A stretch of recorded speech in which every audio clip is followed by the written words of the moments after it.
Hey guys, Phantom here talking about patch 9.24, and now we are ready to talk about the mid lane tier list and where the champions sit right now in the meta. So, right now I'm going to say this list is focused on a solo queue environment. We make these lists just judging off of play rates, win rates, discussions with people in very high elo, keeping track of what's being played in the highest of MMRs, and also just seeing how does it work in a realistic solo queue environment. So for our S tiers, we will not have too many surprises. We have Kali, Syndra, Cassiopeia, Echo, Kassadin, Katarina, and Kiana.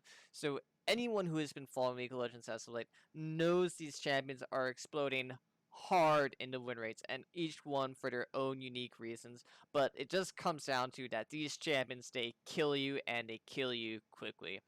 Some people would have thought with the Conqueror changes being made to Cassiopeia that she would have gone down by quite a bit, maybe to the lower A sections. But no, Cassiopeia is still a great and impressive champion. She scales like a monster. She's basically an ADC battle mage with, sorry for stuttering, just lots of damage, really good reliable CC. Her W keeps people grounded. This champion does so many things. She is hard to play, but when you master her to the proper levels, she just feels god near unbeatable come late game.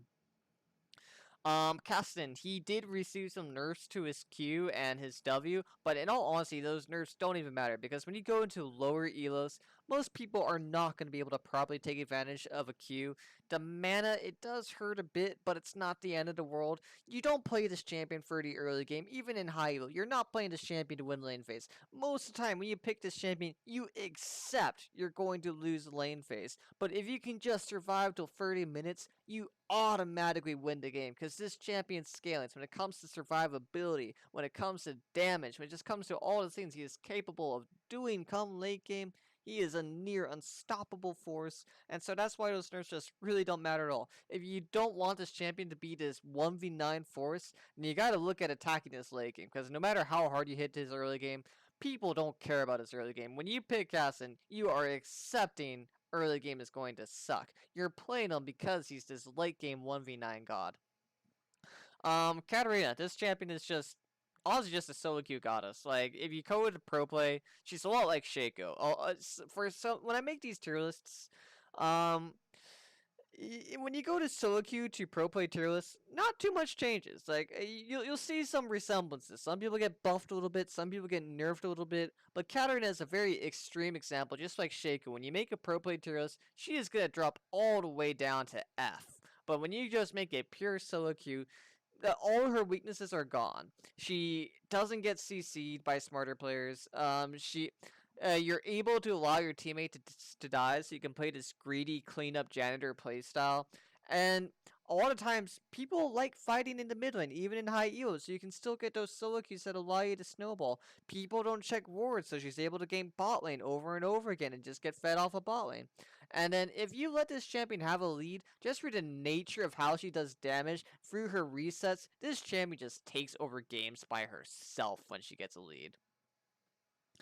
Kiana. Kiana, or some people heavily debate if she's really worth the hype. I say she is worth the hype that she gets, even after the changes to the lethality, because through the nature of how important objectives are, and through her nature just being, you cannot walk into the jungle against this champion. This champion is a better version of Gnar, where if you are next to a wall, this champion just outright takes over team fights, and multiple people will be near walls when you're facing Kiana. Just they shouldn't be, but they're eventually going to take a fight into the jungle, and the moment they fight against a Kiana team in the jungle, it's just game over. So honestly, if you want to nerf this champion bit, you have to make her either A, more abusable to attack during lane phase, or B, you have to nerf the nature of her ultimate to do like less damage, or the CC is just shorter, because this champion is quite literally the queen of the jungle. Going to A tier, so mid lane meta is actually very, very healthy. You're going to see many champions in the blue section or higher, and that's good.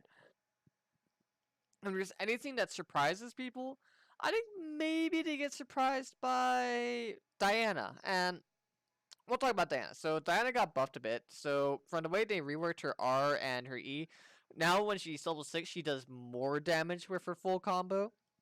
And the fact that she has her dash earlier at access in earlier ranks at level 3, it allows her to play more offensive than she was able to in the last patch. It also allows her to roam earlier in the last compared to what the old Diana was.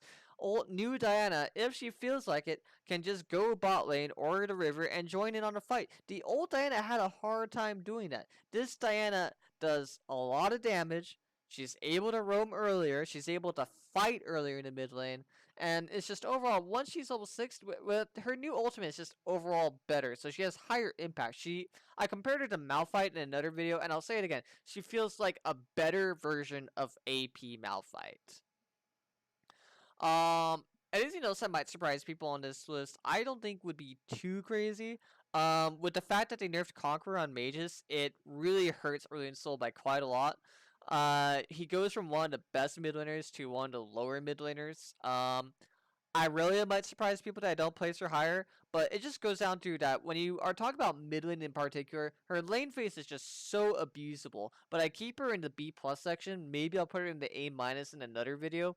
Because when this champion gets a lead, she explodes, and she explodes hard. It's just from the way they nerfed her and the way other champions have been buffed, it's way harder to get to that huge explosion point. Another champion I placed pretty high that might surprise people is Annie. I think Annie is 100% underhyped. I think her burst is super reliable for a solo queue environment. I do agree with the old meme that LS says, "Oh, just play Annie all the way to gold to get like it worked 100% guarantee." I think when you're talking about lower elo and even mid elo, she is completely reliable. But then you get to the diamond range and people can abuse her squishiness by quite a lot. But even if you were to play her in diamond, she would still be a decently reliable champion. And it goes down to that stun plus Tibbers is just such a strong combo. It's a great team fight starter. It's a great assassination tool. She's just overall a nice, decent champion. She's not OP. She's definitely abusable, but I don't think she is as useless as everybody says she is. Another champion I want to talk about, even though I rank it really low, is mid lane Pyke. I think the nerfs actually did gut him by quite a lot. He is definitely a shelf of his former self. But if you feel like one tricking him, if you feel like putting the practice into learning him, you can have some fun on it. You can pull out some gimmick kills. You can play it against certain lanes, and you can have some fun on it. Um, I don't think too much is too surprising about this list. I think when it comes to the Conqueror nerfs, Ryze went from being disgustingly broken to just good. I don't think he's a bad champion. I think the nerfs they turn him down to a proper acceptable level. When it comes to bouncing, I think A is the perfect spot when it comes to fairness. And in the ideal world, every champion is A and nobody is S or lower is S.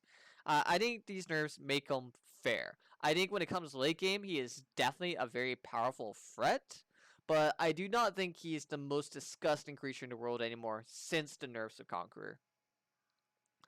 Overall, I don't find anything in particular in this video to be too surprising. I think people should play a little bit more Brand. I don't think Brand's a bad champion right now.